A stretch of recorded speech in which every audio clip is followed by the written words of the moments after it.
આજે છે ને એક સ્પેશિયલ ડે છે. અત્યારે તો મારા પપ્પા બનાવે છે મારા મેં અને દીચે અહીંયા મસ્ત કેરી પાકવા નાખી છે. વારો આવશે કે નહીં મારો? બધા એક એક કટકા ખાધા કરો. એક કટકો ખાય તો જ ભેગું થાય, બાકી તો આમાં આ બે જ ખાતા રહીએ અમે. આપણે જોતા જ રહીએ, આપણે એમ રાહ જોઈએ કે હાલો દિત્યાની એવું ખાઈ લઈ પછી આપણે ખાઈએ. ઉગવા નથી દેતા હો. હા હે કેટલી જોરદાર કેરી છે. જો આ બધી કેરી મોટી મોટી છે. વખાણ તો કરીએ જ ને. આ વખતે મેં છે ને નવી ટ્રાય કરી. પહેલા શું કરતો, ખાલી બરફ જમાવીને માથે પછી સિરપ નાખતો. આ વખતે સિરપ ને આ ઓલું મિક્સ કરી પાણીને ડાયરેક્ટ જ આ બરફ જમવા મૂકી દીધું. હેલો ફ્રેન્ડ્સ, ગુડ મોર્નિંગ, જય શ્રી કૃષ્ણ, જય દ્વારકાધીશ. કેમ છો બધા? મજામાં ને? તો સ્વાગત છે તમારું આજના નવા વિડીયોમાં. અને સવારના 8 જેવો ટાઈમ વાગ્યો છે અને હમણાં તો 2 દિવસ લગ્નમાં એવી મજા કરી ને એની વાત જ પૂછોમાં. મોજ કરી લીધી, પછી ઘરે આવી અને પાછું જો કપડાનું ને એવું બધું કામ હતું તો 2 દિવસથી કપડાં જ ચાલુ હતા, જે આપણે વિડીયોમાં નથી દેખાડ્યું.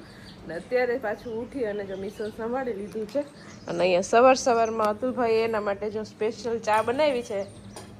સ્પેશિયલ ચા હોય કે સ્પેશિયલ દૂધની હો, નકરા દૂધની જ કા? દૂધની રાજકોટ સ્પેશિયલ. હા, રાજકોટ સ્પેશિયલ. આની પહેલા આપણે ચા બતાવી હતી ત્યારે ઘણાએ કોમેન્ટ કરી હતી કે રાજકોટમાં સારી ચા મળે છે એમ. એટલે જ રાજકોટ સ્પેશિયલી શીખીને અહીંયા આવ્યો. એને કોઈના હાથની ચા ન ભાવે, એની રીતે જ ચા બનાવીને પીવે, કેમ કે ચાના બંધાણી હોય ને એને બીજાની ચા ન ભાવે. એટલે આખી તપેલી ભરી અને ચા બનાવ્યો છે. હવે એમાં થોડોક બાકી રાખ્યો છે. આટલું શું બાકી રાખ્યું? પી જવાય ને. બાકી તો એ પીવાય જાત, એટલો ચા પીવે છે. બહુ ચા ન પીવાય. ઓ નો ભાઈ, સાચી વાત છે. મારે મૂકી દેવો એમ રોજ એમ કે મારે આજ મૂકી દેવો, મારે આજ, પણ એનું આજ છે એ કોઈ થતું જ નથી. એટલે બસ જો મસ્ત ચા પી લીધો ને મારે હવે છે ને રસોઈ બનાવવાની છે. આજે ઉઠવામાં પણ થોડુંક મોડું થઈ ગયું મારે. હા, આરામથી 10 વાગે ઉઠવાનું. હું કહેનો 5 વાગ્યાનો ઉઠી ગયો. ઉઠીને શું કામ કર્યું એ મને કહી દે. ઉઠીને ભલે કઈ કર્યું નહીં, પણ ઉઠવાની વાત હોય. 5 વાગ્યા ઉઠવાનું તો અમને મજા આવે. અમે મજા નથી કરે, એમ મોડે સુધી જાગતા હતા અને મોડે જાગતા હોય એટલે પછી સવારમાં ઊંઘ ઉડે જ નહીં. એમ થાય કે ઘડીક સુતા રહે, ઘડી એમ તો ટાઈમ થાય એટલે ઊંઘ ઉડી જાય. ઘડિયાળમાં જોયું હતું ને તો 7 વાગ્યા હતા. મને એમ થયું કે હું હજી થોડીક વાર 5 મિનિટ સુઈ જાઉં. આખું ખોલીને તો સીધા 8 વાગી ગયા હતા. એવું જોઈએ આમાં. થોડુંક તમે ફોન ટ્રાય કરો એટલે પછી નીંદર આવી જાય. હા, કલાક મોડું થઈ ગયું, પણ વાંધો નહીં, ઘરે ને ઘરે હોય એટલે કામ થોડુંક કલાક મોડું જ ચાલશે. ચાલો ફટાફટ આપણે કામ કરવા માંડીએ. મમ્મી તેનું કામ કરવા માંડ્યા છે. ચાલો, તો અત્યારે થઈ ગયો છે બપોર પછીનો ટાઈમ અને આજે તો છે ને વ્લોગ સ્ટાર્ટ કરવાનો વાર જ નથી આવ્યો. અને જો સવારે વ્લોગ સ્ટાર્ટ કર્યો તેમાં અતુલભાઈ હતા અને અત્યારે પછી નથી, કેમ કે એ જતા રહ્યા છે રાજકોટ. એને વેકેશન પૂરું થઈ ગયું છે, થોડું ઘણું જ વેકેશન હતું એને 4-5 દિવસનું, એટલે એ જતા રહ્યા એને જોબ ઉપર. અને મમ્મી ગયા છે મામાની ઘરે રોકાવા, તો એ પણ હજી નથી આવ્યા. એટલે અમે ઘરમાં છે 4 જણા છીએ, હું, દિત્યા, નરેશ અને પપ્પા. અને આજે છે ને એક સ્પેશિયલ ડે છે. શું છે સ્પેશિયલ ડે? દિત્યાબેન કહે છે. શું છે દિત્યાબેન આજે? આજે પપ્પાનો બર્થડે છે. હા, તો આજે છે નરેશનો બર્થડે, તો બધા વિશ કરીએ. ચાલો, હેપી બર્થડે.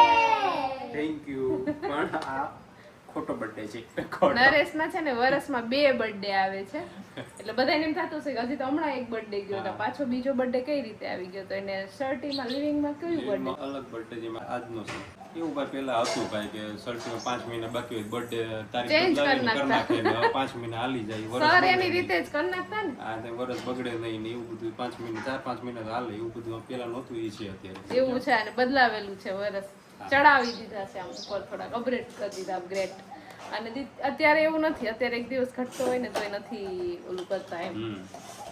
તો અત્યારે છે નરેશનો બર્થડે છે ને તો આપણે કંઈક સ્પેશિયલ આઈટમ બનાવશું, બરાબર ને? કેવી રીતે સેલિબ્રેશન કરવાનું છે બર્થડે? અત્યારે તો મારા પપ્પા બનાવે છે મારા માટે, મારો બર્થડે છે એટલે. હા, નરેશનો બર્થડે છે ને આજે પપ્પા રસોઈ બનાવે છે. નહીં મારા હાથું મેં કીધું તો બાપાને. હા, દિત્યાની ફરમાઈશ હતી અને નરેશનો બર્થડે છે એટલે બધું ભેગું થઈ ગયું છે. શું બનાવે છે એ તમને વિડીયોમાં પછી બતાવશું અમે. ખાઈએ તાઈએ. હા, આપણે છે ને બર્થડે સ્પેશિયલમાં આપણે છે ને કેરી પકવવા માટે મૂકવાની છે. 2 બોક્સ આપણે આવ્યા છે, બરોબર આવ્યા છે. તો એ 2 બોક્સ માટે આપણે ગોઠવી દઈએ. કાચી છે એટલે એને પકવવી તો પડશે જ, બાકી તો પાકેલું હતું તો અત્યારે ખવાઈ જાય. દિત્યા 2 વાર તો ચેક કરી આવી. કાલ સાંજનું બોક્સ આવી ગયું હતું ને તો સવારમાં મમ્મી મને કેરી સુધાર દે. હું કહું કાચી છે, વિશ્વાસ નો આવ્યો. ત્યાં જઈને જોયું કે આ કાચી છે કે પાકી છે એમ. બરોબર, તો છે ને આપણે આ રૂમ ઉપરનું એક અગાસી જેવું છે, અહીંયા સ્ટોર રૂમ છે. વધારાની બધી વસ્તુ છે ને આપણે અહીં ગોઠવી દઈ, ગાઈડલાઈન, ગોદડા, ઓશિકા, જે પણ કંઈ હોય ને અહીંયા આપણે આ જગ્યામાં પકવવા માટે મૂકવાની છે, બરોબર? આપણો આ કેરીનો જ છે. દર વર્ષે તમે આગળના વિડીયો જોયા જ હશે. કેરી અહીંયા જ પકવીએ આપણે. આ ખૂણો સારો છે, પાકી જાય હારી. ચાલો હાલો વળગી પડો જલ્દી. છોકરાઓને આપણે બેઠા બેને. તો જો ભાઈ આ પ્રકારની આપણી પાકવા આવી છે, હાવ પાકલ જેવી છે. બે દિવસમાં પાકી થોડા જાય. દિવસમાં મસ્ત મજાની છે. સ્મેલ કેમ બાકી બોક્સ ખોલા ભેગી જ કેસરની સ્મેલ આવ્યો. હમ આ છે અમારા ફઈના બગીચાની. તમને આની પહેલા ઘણીવાર વિડીયોમાં મારા ફઈનું ઘર બતાવ્યું હતું ને આંબાઈ બતાવ્યા હતા. હા એ લોકોની છે ને કેરી બહુ મસ્ત હોય અને દવા કે કાંઈ નહીં મૂકીએ આપણે એમને નેચરલ રીતથી જ પકાવશું આપણે ને પાકી જાય પછી તમને બતાવશું કા નરેશ? ચાલો તો અહીંયા આપણે અત્યારે એટલી પકવી દઈએ પછી પછી લેશું. આ તો અત્યારે તો ખાલી આપણે બેર લઈ આવ્યા છે. અત્યારે તો આપણી પાસે બે છે, ફરી પછી લઈ આવશું થોડોક ટાઈમ પછી અમે. તો એકારે બધી લઈ લઈએ તો બધી એકારે પાકી જાય પછી. ખાવાવાળા છે આપણે બધા. ચાલો જલ્દી ચાલુ તો કરો પણ. જો એક બોક્સ ખાલી કરી અને મેં અને દીચે અહીંયા મસ્ત કેરી પાકવા નાખી છે ને હવે આ બીજું બોક્સ ખોલ્યું. એમાં કેટલું મસ્ત આ ફળ છે ને બહુ મોટું ફળ છે નહીં કેરીનું. અમુક કેરી હોય ને નાની હોય પણ આ બોક્સમાં તો વધારે મોટી કેરી છે. આમાં મીડિયમ ને બધી સાઈઝ ભેગી જ છે.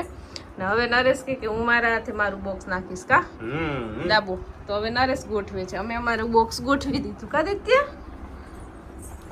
વધુ પાકલ ઓલી છે આમ પીળાશ ઉપર આવી ગઈ છે એટલે આ કદાચ મને એમ છે 2-3 દિવસમાં તો આરામથી પાકી જ જશે. હા હે કેટલી જોરદાર કેરી છે. જો આ બધી કેરી મોટી છે.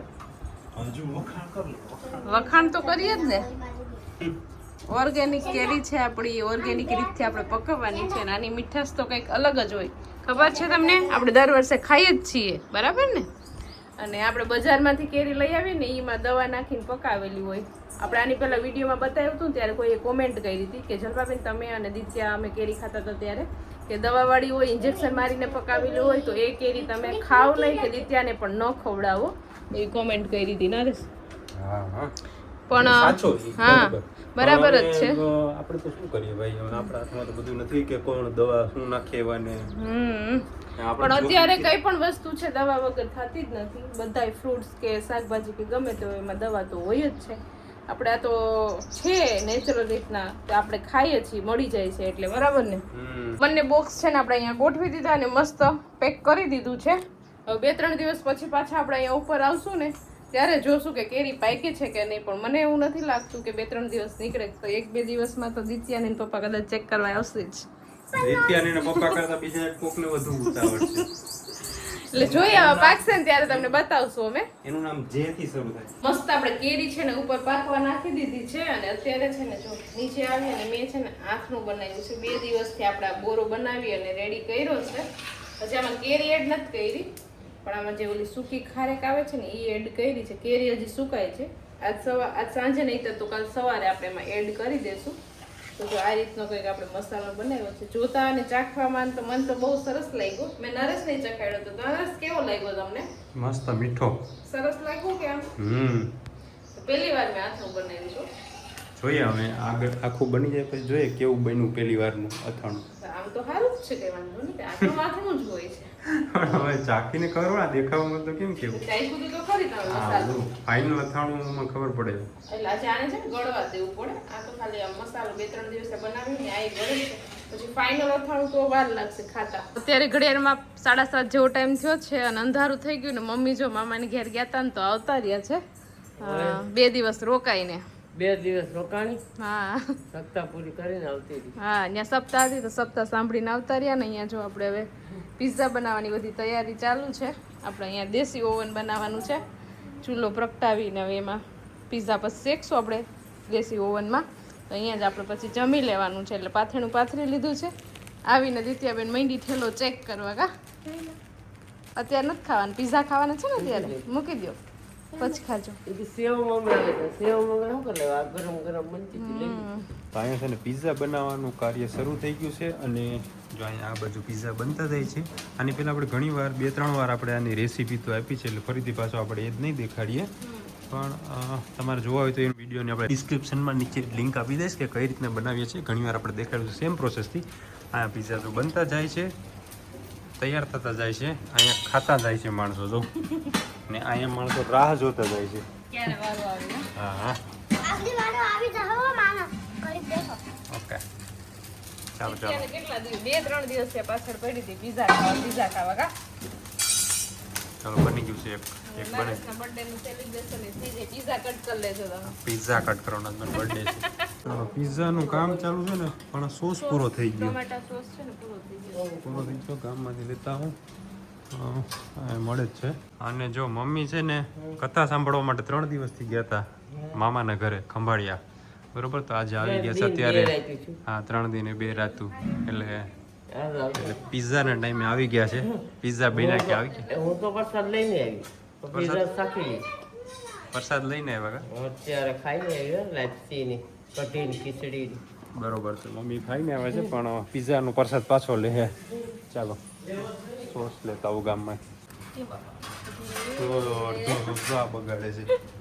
ચાલો સોસ આવી ગયો છે ગામમાંથી અને હવે આપણે વારો આવશે કે નહીં મારો? બધા એક એક કટકા ખાધા કરો. એક કટકો ખાય તો જ ભેગું થાય. બાકી તમે આ બે જ ખાતા રહીએ. અમે આપણે જોતા જ રહીએ. આપણે એમ રાહ જોઈએ કે હાલો દિત્યાની એવું ખાઈ લઈ પછી આપણે ખાઈએ. ઉગવા નથી દેતા હો. ત્યાં તો માનો બનાવ છે ત્યાં પૂરા થઈ ગયા હોય. હા, આમાં તો ભાઈ એવું બોલું નથી રાખવું. બહુ દયા નથી ખાવી હવે. તો હવે ખા. ચાલુ કરી દેવા. ઘણી વાત કરો છો અને તે ઘણું ચાલુ કરો. હાલો ચાલુ કરી દઈએ. ચાલો તો મસ્ત પિઝા ખાઈ અને ફ્રી થઈ ગયા છીએ અને અત્યારે તો 10 વાગી ગયા છે રાતના અને પિઝા ખાવાની મજા આવી જોરદાર. અને પિઝા ખાઈ અને હજી છે ને પેટ ફૂલ નથી થયું એટલે અહીંયા જોઈ લ્યો આ બે પપ્પા દીકરીને. અત્યારે આપણે ગોલા મેકર લીધું હતું ને એનો ઉપયોગ કરવાનો છે. પિઝા ખાઈને હવે છે ને આપણે જે ગોલા મેકર બનાવ્યું હતું ને એનું મેંગો એ ખાય ને કાળા ખટ્ટાઈ ખાય. બે ફ્લેવર ખાય.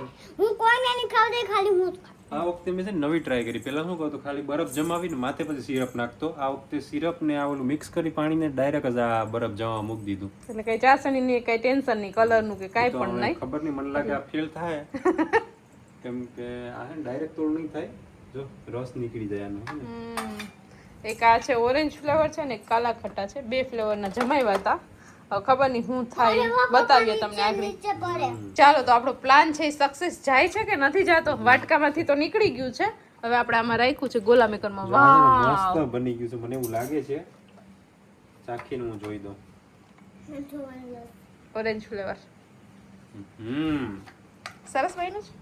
એટલે હવે આમાં કઈ કલર કે ચાસણી કે કઈ નાખવું જ નહીં આ પડે. વધુ ચાસણી થઈ ગઈ. પણ લાગે સારું એમ, હે ને દિત્યા? દિત્યાબેને બનાવ્યો છે આ થોડોક આમાં ગોલો. કાચો ગોલો નાખવો પડશે. તો હવે જે ચાસણી વાળો બરફ હતો ને એમાં નરેશે થોડો બરફ નાખી દીધો. અવાજ બહુ કરે છે મશીન. થોડીક ચાસણી છે ને વધી ગઈ હતી આપણે બનાવ્યું ને ત્યારે. થોડો પછી કોરો બરફ નાખી દીધો એટલે ડિઝાઇન બરોબર થઈ ગઈ. એડજસ્ટ થઈ જાય કા? એકદમ મારો જ વાત કરતો. મસ્ત લાગે છે પણ ઓલું ઓગળી જાય કાલા ખટ્ટા નરેશ. ચાલો તો જો મસ્ત ગોલા ખાઈ લીધા છે 2 ફ્લેવરના અને હવે પાછા જો અંદર આવી ગયા છે રૂમમાં. હવે સૂઈ જવું છે, થાકી ગયા છે. હમણાં મમ્મી નહોતા ને 2 દિવસ એટલે કામનો લોડ બધો આપણી ઉપર હતો, ગાયોનું ઘરનું બધું કામ. મમ્મી આજે આવી ગયા છે એટલે હવે થોડુંક ટેન્શન ઓછું થઈ જાય. મમ્મી એ રોકાણ હતા ત્યાં એટલે. તો ચાલો વિડીયોને છે ને અહીંયા એન્ડ કરી દઈએ. તો તમને આજનો મારો વિડીયો કેવો લાગ્યો કોમેન્ટ કરજો, લાઈક કરજો, શેર કરજો અને જો ચેનલમાં નવા હોય તો સબસ્ક્રાઈબ કરજો. આવતીકાલે મળીશું નવા વિડીયો સાથે. ત્યાં સુધી બાય, ગુડ નાઇટ.